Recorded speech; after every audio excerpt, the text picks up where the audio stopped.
There are a few key features of Plunker that I want you to know about to save you some time. First off is the Save button. I can save my Plunkers and then bookmark them or share them with other people if I want to show them something I've done or have them help troubleshoot an issue. And so once this Plunker is saved, I can take this URL and hand it out or save it or copy it into a bookmark.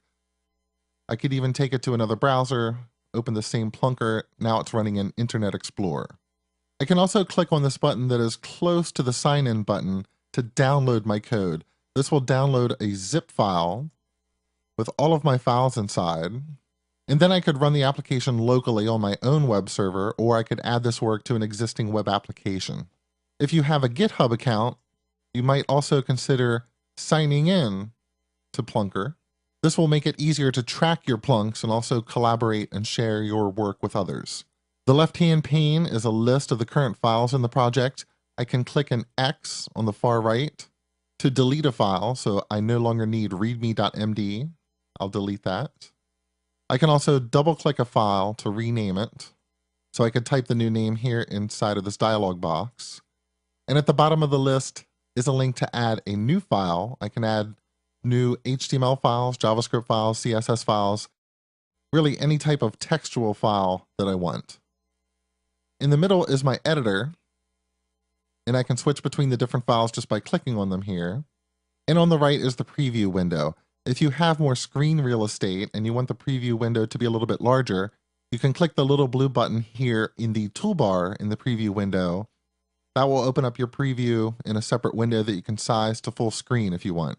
This comes in handy in a number of scenarios, including debugging, which we'll look at a bit later.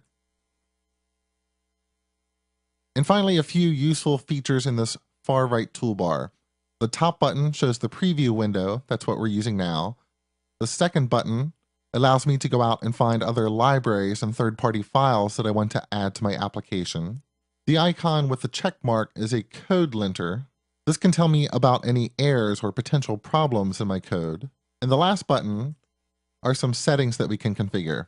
For example, I want to make the font size a little bit larger for the rest of this course. And I also might want to try a different theme, something like Monokai.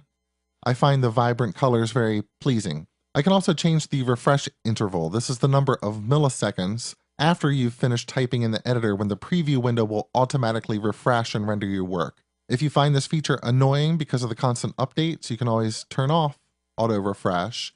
And then in the preview window, there is a manual refresh button here. So just click the manual refresh and you'll see how your code is behaving. And now that we know a little more about Plunker, let me also talk about just a few tips for the browser itself.